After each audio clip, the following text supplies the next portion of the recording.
नमस्कार दोस्तों, उषा की आवाज़ चैनल में आप सभी का स्वागत है। हमारी आज की कहानी है बूढ़े पिता की देखभाल। अरे कौशल, अगले सप्ताह में हम यूरोप टूर पर जा रहे हैं। पापा को कब लाऊं तुम्हारे पास या तुम लेकर जाओगे उन्हें? अरे भैया, एक प्रॉब्लम हो गई। प्रीति के भाई ने हमारी कश्मीर टूर की बुकिंग की है, वह भी अगले सप्ताह का ही है।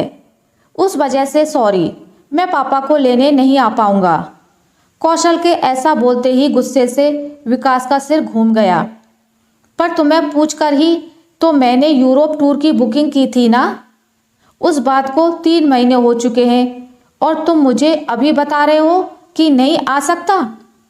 वह भी मैंने पूछा तब। अभी मुझे बताओ, मैं पापा को कहाँ भेजूं? भैया, आपको तो पता ही है प्रीति का स्वभाव कैसा है। उसने एक बार ठान लिया तो ब्रह्मदेव भी उसके प्लान में रुकावट नहीं डाल सकते। तो भाई प्लीज़ मेरे घर में झगड़ा मत लगाओ। रहा पापा का सवाल, तो आप मनु को पूछो, वह यहीं रहने वाली है ना, और उसका घर बहुत बड़ा है। अरे लेकिन, उतने में फ़ोन कट गया। विकास ने गुस्से से मोबाइल की तरफ देखा। कौशल का यह हमेशा ही रहता है। शादी होने के बाद से कभी भी उसने माँ पापा की तरफ ध्यान नहीं दिया। सच कहें तो छोटा बेटा होने के कारण वह माँ पापा का सबसे लाडला था। पर माँ पापा को उसने कभी भी अपनी जिम्मेदारी नहीं माना। 2 साल पहले माँ कैंसर से मर गई। उनकी बीमारी में एक पैसे की मदद भी उसने नहीं की। पिछले साल पापा को हार्ट अटैक आया, पर जैसे अजनबी इंसान की तरह हॉस्पिटल में पापा को मिलने के सिवाय उसने कुछ भी नहीं किया। उसने पापा को मनु के पास रखने के लिए कहा था, पर मनु के बारे में विकास संकोच कर रहा था। मनु उनकी छोटी बहन थी। एक नंबर की लालची और स्वार्थी औरत थी। माँ थी तब माँ से मीठी मीठी बातें करके अच्छी अच्छी साड़ियाँ गिफ्ट लेती थी। परिस्थिति अच्छी होते हुए भी पति को बिजनेस में पैसे चाहिए, ऐसे बोलकर उसने माँ पापा से 10-12 लाख रुपए ले लिए थे। वापस देने के बारे में सोचती भी नहीं थी। रिश्ते बिगड़े नहीं, इसलिए विकास ने कभी बोला नहीं। उसकी पत्नी जागृति यह सब देख रही थी। उसकी खुसुर फुसुर चल रही थी। विकास उसकी तरफ ध्यान नहीं देता था। माँ के जाने के बाद मनु का भाई पापा भाभी से रिश्ता खत्म होने लगा। उसने बेमन से मनु को फ़ोन किया, मनु, हम यूरोप टूर पर जा रहे हैं। 15 दिनों के लिए पापा को लेकर आऊँ क्या तुम्हारे घर?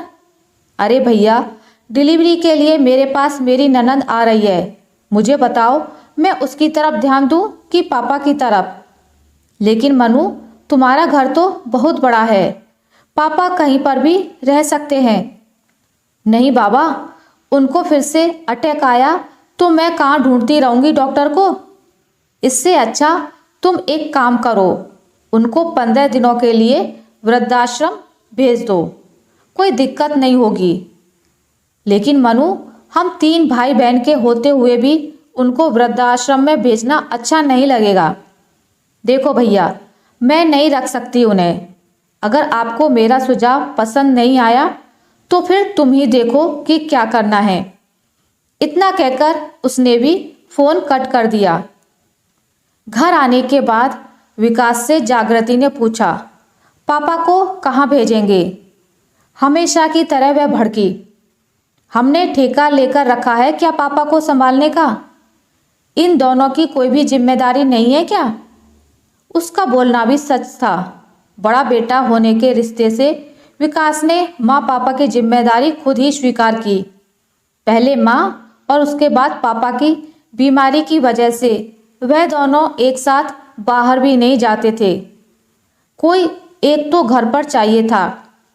इस बार कौशल पापा को संभालने के लिए तैयार था, इसलिए उन दोनों ने यूरोप टूर की बुकिंग की थी। हनीमून के बाद पहली बार दोनों और बच्चे के साथ एक ट्रिप पर जाने वाले थे। ट्रिप के सब पैसे दे दिए गए थे और आज अचानक कौशल ने मना कर दिया। यह सुनकर जागृति रोने लगी। विकास ने उसे समझाने की बहुत कोशिश की, पर वह मानने के लिए तैयार ही नहीं थी। मुझे कुछ नहीं पता, कुछ भी करो, हम ट्रिप पर जाएंगे ही जाएंगे। पापा को पोता पोती से सब बातें मालूम पड़ी। वे विकास को बोले, अरे क्यों इतनी टेंशन ले रहे हो तुम? मैं अकेला रह लूँगा, तुम सब जाओ। आप ऐसा क्यों बोल रहे हो पापा? आपको एक अटैक आ चुका है। आपका बीपी और शुगर हमेशा कम ज़्यादा होता रहता है। कैसे छोड़ें आपको अकेला यहाँ पर? विकास सच बोल रहा था, इसलिए पापा चुप बैठे थे। टूर पर जाने के लिए अभी 3 दिन बाकी थे। कोई रास्ता निकल नहीं रहा था। विकास को टेंशन होने लगी थी। उसने सभी विकल्प सामने रखकर देखा। अंत में खुद की टूर कैंसिल करके जागृति और बच्चों को टूर पर भेज देना ही उसे सही विकल्प लगा। जागृति का गुस्सा और 2 लाख का नुकसान भी होने वाला था। उसके पास ऐसा करने के अलावा कोई दूसरा रास्ता नहीं बचा था।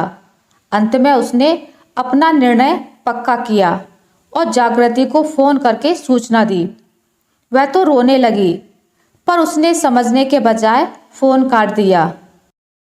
बाद में ड्राइवर को फ़ोन करके तैयार होने के लिए कहा और वह ऑफिस के बाहर आकर गाड़ी में बैठ गया। गाड़ी ट्रैवल एजेंसी की तरफ ले जाने को कहा। बहुत टेंशन में दिख रहे हो साहब, उसके ड्राइवर पवन ने उससे पूछा। फिर विकास ने सब बातें उसे बता दी। सब सुनने के बाद वह बोला, अरे साहब, तुम क्यों ट्रिप कैंसिल करते हो? बड़े साहब को मैं अपने घर लेकर जाता हूँ। नहीं नहीं, क्यों तुम्हारी फैमिली को परेशान करना? पापा की ज़्यादा देखभाल करनी पड़ती है। उनकी दवाइयों का, खाने पीने का वक्त देखना पड़ता है। अरे साहब, उसमें क्या है? हम भी अपने पिताजी का करते हैं ना। उनका भी बाईपास हुआ है, आपको भी पता है यह सब। मेरे पिताजी बड़े साहब को पहचानते हैं, दोनों की अच्छी दोस्ती हो जाएगी। देखो, वह कुछ नहीं, मैं बड़े साहब को लेकर जाऊंगा। एक ड्राइवर के घर पापा को भेजना विकास को कुछ अच्छा नहीं लगा, लेकिन ड्राइवर की जिद देखकर उसने पापा को ही पूछकर फैसला लेना सही समझा। ठीक है, चलो गाड़ी घुमाओ, हम पापा को भी पूछते हैं। वह रेडी हो जाएं तो मुझे कोई दिक्कत नहीं है। पवन बहुत खुश हुआ। घर जाकर विकास ने पापा से पूछा। पापा भी तैयार हो गए। वह बोले, पवन के परिवार को कोई दिक्कत नहीं होगी तो मैं जाने के लिए तैयार हूँ। पवन ने तुरंत घर पर फ़ोन लगाया। बात खत्म होने पर वह खुशी से बोला, सब तैयार हैं। मेरे पिताजी को तो बहुत आनंद हुआ है। टूर के दिन पवन बड़े साहब को लेकर अपने घर गया। बाद में वह विकास और परिवार को एयरपोर्ट पर छोड़ आया। घर जाते वक्त उसने विकास को विश्वास दिलाया, चिंता मत करो साहब, बड़े साहब एकदम आराम से रहेंगे। टूर के दौरान भी विकास अपने पापा को फ़ोन करके हाल पूछता था। उनका हमेशा एक ही उत्तर रहता था, चिंता मत करो, मैं यहाँ पर ठीक हूँ। 16 दिन बाद पवन उनको लेने के लिए एयरपोर्ट पर गया। विकास ने पापा की पूछताछ की।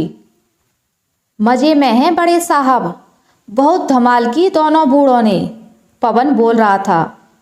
वह सुबह उठकर मॉर्निंग वॉक पर जाते थे, फिर दिन भर पत्ते और शतरंज का खेल खेलते थे, फिर शाम को मंदिर में जाकर भजन कीर्तन सुनते थे, चौपाटी पर बैठकर बातें करते थे।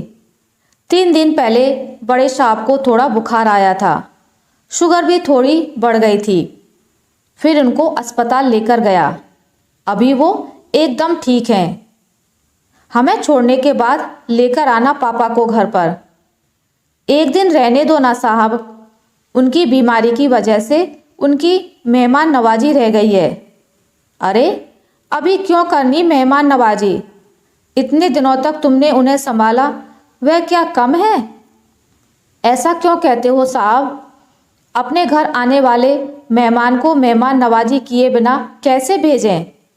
और ये मैंने संभाला, ऐसे मत बोलो, मैंने कुछ ज़्यादा नहीं किया है। बड़े साहब ही अच्छे से रहे हमारे घर। अच्छा बाबा ठीक है, ऐसा बोलकर विकास ने उसे हाँ कर दी। दूसरे दिन शाम को पापा घर आए। वह बहुत खुश दिख रहे थे। उनके हाथ में एक थैली थी, पैंट शर्ट का कपड़ा, टॉवल और टोपी थी। वह देखकर विकास बोला, अरे इसकी क्या जरूरत थी पवन? कैसे नहीं साहब, बड़े साहब को ऐसे ही भेज देता मैं। उतने में जागृति ने विकास को अंदर बुलाया और कहा, सुनो जी, उसका एहसान मत रखो, 5-10 हजार रुपये उसे दे दो। विकास को भी वो सही लगा।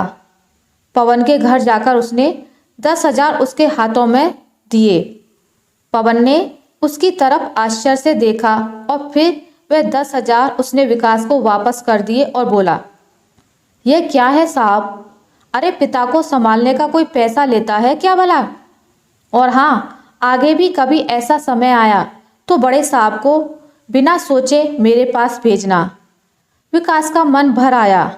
उसने पवन को गले लगा लिया।